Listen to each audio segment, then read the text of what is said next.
The waves crashed violently against the empty stretch of golden sand, as if the sea itself was angry at the world. The air smelled of salt, loneliness, and the kind of heartbreak that time alone could never wash away. That was the moment when fate decided to change two lives forever. A young father, his clothes damp from the spray of the ocean, ran toward a lifeless woman lying face down near the shoreline, unaware that the woman he was about to save was worth billions, and that his simple act of humanity would awaken something far deeper than gratitude. Before we dive deeper into this emotional story, don't forget to hit the like button. Share your thoughts in the comments and subscribe to Soul Spark for more heart-touching stories that move your soul. Liam Carter had seen enough storms for one lifetime. At 35, he carried the weight of loss quietly in his eyes. His hair was dark, always slightly tousled, and his hands bore the calluses of a man who worked too hard for too little. Once he had dreams, to own a small boat, to take his son Ethan sailing on peaceful mornings, but life, cruel and unpredictable, had other plans. When his wife passed away from cancer 3 years ago, Liam had given up on chasing happiness. All that mattered now was his little boy. Every morning, he would take Ethan to the beach before school, teaching him how to skim stones across the water, building sand castles, and watching the sunrise like it was their private miracle. The ocean was their therapy, a reminder that even when waves broke, they always returned. That morning began no differently. Liam had just finished packing Ethan's lunch when his son tugged at his sleeve and said, "Dad, can we go to the beach before school?" "Please." Liam smiled, that boyish smile that flickered like sunlight through storm clouds, and nodded. They walked barefoot across the sand, the chill biting at their feet, laughter echoing softly between them. But then, as the wind howled and the seagulls scattered, Liam noticed something strange. About 50 meters down the shore, a figure lay motionless near the tide line. He thought it was driftwood at first, until a strand of golden hair fluttered in the breeze. Without thinking, he sprinted. His heart pounded in his chest as he knelt beside her, sand clinging to her pale skin. The woman wasn't breathing. "Ethan, stay back!" he shouted, voice cracking. The boy froze, fear wide in his eyes. Liam's hands trembled as he tilted the woman's head back, checking for a pulse. Nothing. He pressed his ear to her chest. Silence. That terrifying, hollow silence. Then instinct took over. He started CPR, counting under his breath. 1, 2, 3. His palms pressed rhythmically against her sternum, his breath mixing with the sea mist. Minutes felt like hours. Then suddenly, she coughed. The woman gasped, water spilling from her lips, and her chest heaved violently. Liam exhaled a breath he didn't know he was holding. "You're okay. You're going to be okay," he whispered. She looked at him, dazed, eyes flickering open like fragile light breaking through clouds. The woman's name was Isabella Monroe, but Liam didn't know that yet. He didn't know she was one of the richest women in the country. The CEO of Monroe Technologies, a global empire of innovation. To him, she was just a woman who had been drowning, and in that moment, he didn't care who she was. He wrapped her in his jacket, ignoring the cold that seeped into his bones. "Can you hear me? You need to stay awake." Her lips trembled. "You saved me." Liam nodded. "You were lucky." The tide was coming in fast. Ethan shuffled closer, his small voice breaking the tension.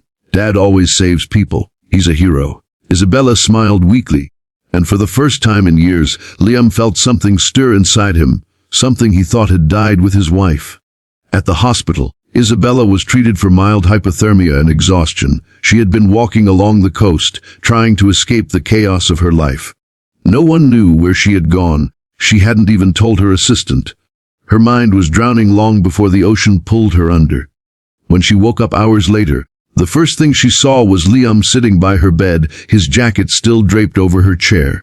Ethan had fallen asleep beside him, his head resting on his father's lap. There was a tenderness in the scene that pierced her heart, a quiet love that money could never buy. "Why are you still here?" she asked softly. Liam looked up, startled. "I just wanted to make sure you were all right." She smiled faintly. "Most people would have just walked away after calling an ambulance." He shrugged. "Most people aren't raising a 6-year-old who looks up to them." That answer stayed with her. Over the next few days, Isabella found herself thinking about the man who had saved her. She was used to boardrooms, limousines, and people who spoke to her for what they could gain, not for who she was. Liam, on the other hand, didn't even know her last name. That made her curious, almost restless. So a week later, she found herself standing outside the small seaside cafe where she knew Liam worked part-time. Through the window, she saw him carrying trays, smiling at customers, occasionally ruffling his son's hair when Ethan came by after school. There was a warmth in him that her world of polished glass and steel had long forgotten. When she entered, the bell chimed softly. Liam froze mid-step when he saw her. "You're okay," he said, relief flashing in his eyes. "I wanted to thank you," she replied, "for saving my life." He waved it off awkwardly. "You don't owe me anything." But Isabella wasn't someone who left debts unpaid, especially not ones that touched her heart. She visited again the next day, and the next, until the visits turned into conversations. They talked about everything. Her love for the sea, his dream of buying a small fishing boat, their shared belief that broken people could still find beauty in life. For the first time, she laughed without worrying about stock prices or investors. She was just Isabella, the woman, not the billionaire. Weeks turned into months and rumors began swirling in the town. People whispered about the mysterious woman who visited the single dad every morning. But neither of them cared. One afternoon, as the sun painted the horizon in hues of gold and violet, Isabella sat with Liam and Ethan on the sand. Ethan was building a sandcastle, humming to himself, while Isabella watched the waves roll in. "You know," she said quietly, "I've spent my whole life surrounded by people, and I've never felt more alone than I did before you pulled me from that water." Liam looked at her, eyes soft. "Maybe the ocean didn't want to take you. Maybe it wanted to bring you back to yourself." Her eyes glistened. "Maybe it wanted to bring me to you."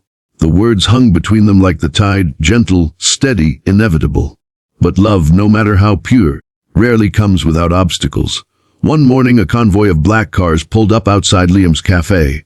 The whole town turned to stare. Out stepped Isabella's assistant, followed by security guards and news reporters. Her secret was out. Cameras flashed, questions flew. "Miss Monroe, is it true you were rescued by this man?"